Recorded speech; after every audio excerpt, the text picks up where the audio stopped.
A candidata da Argentina, Patricia Bullrich, que ficou em terceiro lugar na eleição presidencial do país vizinho, anunciou que vai apoiar Javier Milei. Em entrevista a jornalistas, ela fez duras críticas ao governo do atual presidente Alberto Fernandes, que tem Sérgio Massa, também candidato às eleições, como ministro da Economia. Durante coletiva, Bullrich citou a urgência do tempo e pediu para os argentinos não serem neutros frente ao perigo do kirchnerismo. Confira. A urgência do tempo nos pede para não sermos neutros frente ao perigo e à continuidade do kirchnerismo através de Sérgio Massa. Não estamos fazendo um acordo ou um pacto com Javier Milei. Essa é a postura diante da sociedade que votou na nossa candidatura. Vale lembrar que no último domingo os argentinos foram às urnas para decidir o novo presidente do país. O candidato do atual governo, Sérgio Massa, conquistou cerca de 36% dos votos e Javier Milei 30%. Diante do resultado, haverá um segundo turno no dia 19 de novembro entre estes dois nomes. O Hora H do Agro acompanha também um possível avanço da onda azul de direita nas Américas. Vai lembrar que neste mês o empresário de centro-direita Daniel Noboa foi eleito presidente do Equador. Ele venceu a disputa no segundo turno contra a candidata de esquerda Luísa González. No radar também seguem as eleições na Argentina, com Javier Milei indo para o segundo turno, e a disputa nos Estados Unidos em 2024 com o ex-presidente Donald Trump aparecendo como líder de algumas pesquisas eleitorais que já foram realizadas por lá. Para tratar deste tema em profundidade, a gente convidou Leandro Ruschel, que é sócio-diretor da Liberta Investimentos. Ruschel, seja muito bem-vindo mais uma vez ao Hora H do Agro. Eu que agradeço o convite, é um prazer estar aqui. Obrigada. E a primeira pergunta é se a onda de direita na América vai ganhar força. Você acredita nisso? Se sim, por quê? Bom, aí a gente tem que separar a questão em dois aspectos, né? O primeiro aspecto é um cansaço da população, seja no Brasil, seja na Argentina, seja no Equador, seja em outros países, mesmo nos Estados Unidos, com um establishment profundamente corrupto, profundamente ineficiente, com impostos altos e serviços cada vez piores. Enfim, na Argentina a gente tem o resultado de uma longa, né, política populista, de gastos extremos do governo, de estatização de tudo. Não podemos esquecer que na Argentina praticamente a metade da população trabalha para o Estado. Então é surpreendente ver que num país com uma mentalidade tão estatizante quanto a Argentina, há apelo, há espaço para um candidato como Javier Milei, que se mostra aí um liberal puro sangue, né? Alguns chamam de anarcocapitalista porque defendem aí esse tipo de liberal, um Estado mínimo e o primado da iniciativa privada, né? Da iniciativa individual. Por que isso acontece na Argentina? Porque a Argentina está quase 200% de inflação ao ano, a gente tem mais da metade da população abaixo da linha de pobreza. Ou seja, o modelo populista, o modelo socialista, ele deu os seus resultados esperados. Então, esse é um aspecto, esse cansaço, essa indignação. O outro aspecto há de fato espaço pelas instituições latinas para que essa indignação popular, essa vontade popular efetivamente produza uma mudança? Nós já vimos há pouco tempo na Argentina um ensaio dessa revolta liberal com o Macri, que não conseguiu passar as reformas minimamente liberalizantes do país, porque existia um congresso ali dominado pela esquerda, existem os sindicatos, né, os piqueteiros na Argentina, existe todo um entorno de pessoas que dependem direto ou diretamente do Estado, incluindo até mesmo empresários, que não querem ver mudanças, né? A gente já viu isso acontecendo no Brasil, a gente teve uma onda de direita no Brasil, e essa onda foi sufocada, né, com uma contra-revolta do establishment, que inclusive acabou com a própria Lava Jato e está criminalizando até os procuradores, né, que promoveram aí a Operação Lava Jato. Então, o grande X da questão é saber se as instituições vão dar espaço para que de fato haja essa onda de direita. A gente já está vendo o Sérgio Massa lá na Argentina utilizando o Estado para fazer medidas eleitoreiras, né? Cancelou impostos, A Argentina está quebrada e mesmo assim ele cancelou impostos. No metrô da Argentina tinha lá uma propaganda ilegal, claramente, em dizer, se o Massa ganhar, a tarifa do metrô vai ser tanto. Se o Milei ganhar, vai ser 10 vezes mais, né? Porque ele vai privatizar e tudo mais. Então, há aí uma consolidação dessas forças do atraso para impedir qualquer mudança. Então, eu creio que o que a gente vai ver nos próximos anos é justamente essa guerra entre o povo e o establishment que não quer abrir mão das suas benesses, né? E na Argentina isso está mais dramático porque a situação é muito ruim. Esse é o ponto que eu gostaria de explorar com você. Você já respondeu em parte aqui nessa análise inicial, quando você olha para a Argentina. Para responder se vem aí uma onda de direita, a gente cita o exemplo do Equador e precisa do resultado da Argentina e de outras eleições.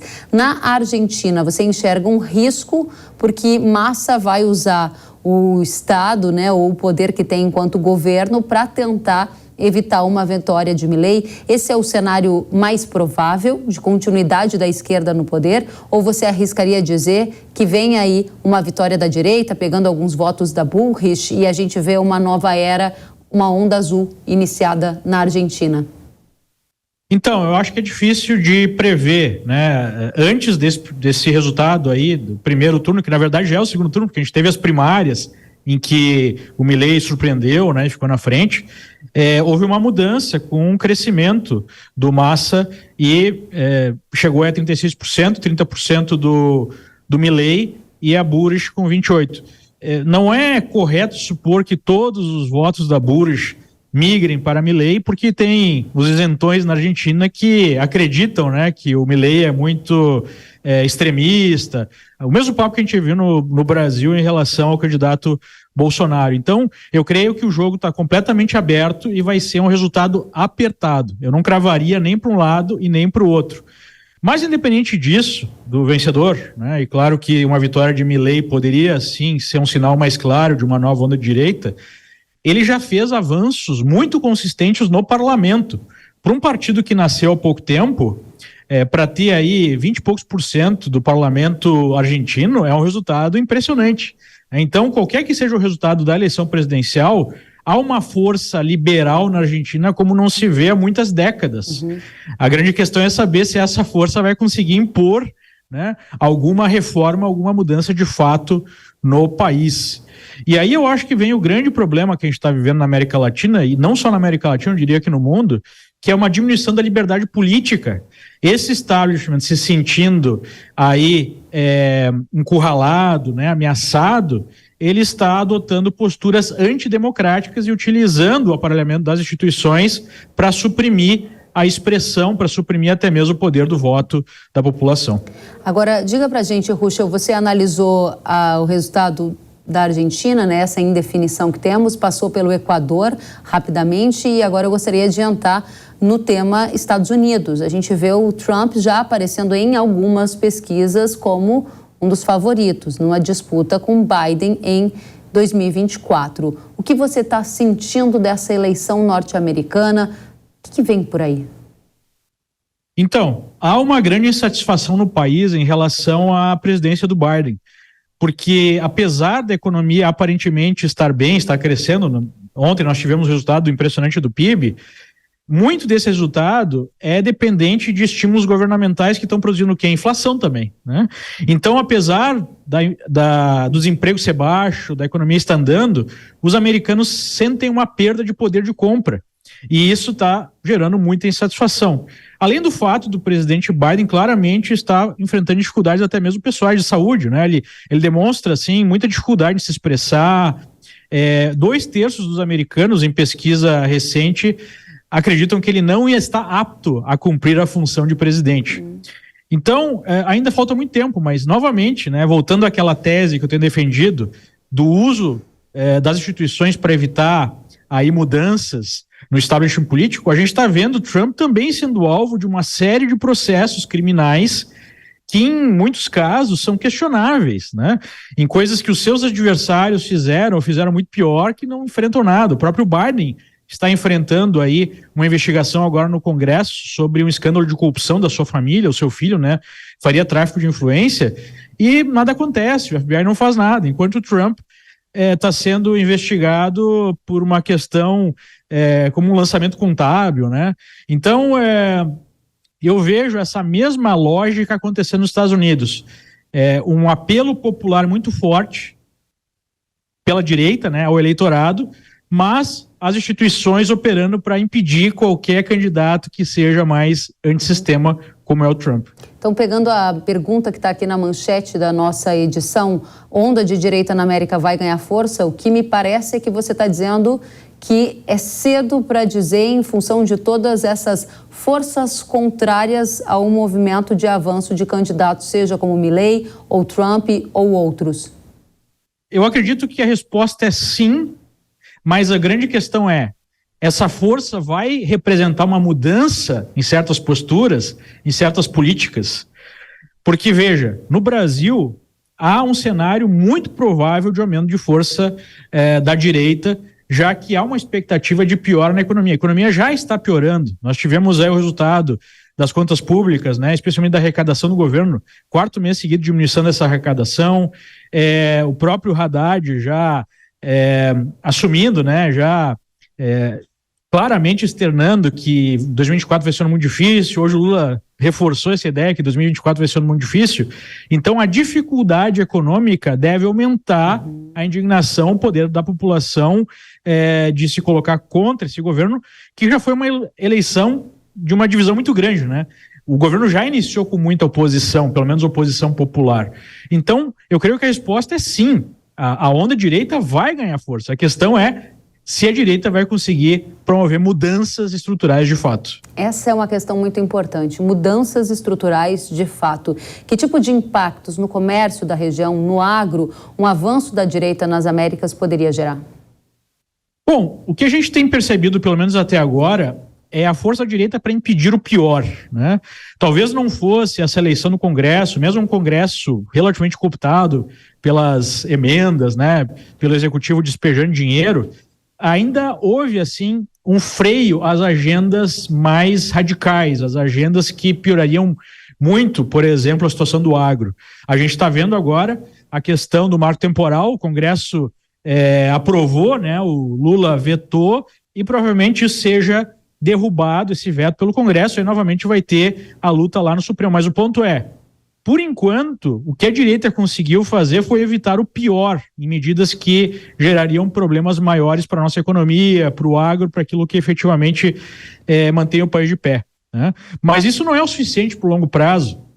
Isso é bom para evitar o pior, né? Mas o que a gente quer efetivamente enxergar são mudanças estruturais que permitam que o país consiga dar um salto para um outro patamar de prosperidade, de liberdade, de civilização, né? Infelizmente, isso ainda parece estar muito distante. Muito bem. Ruschel, para a gente finalizar, diante do cenário geopolítico conturbado que estamos vivendo, qual é a sua visão de curto prazo para o Brasil e impactos mais imediatos com esse cenário político que temos aqui no país atualmente?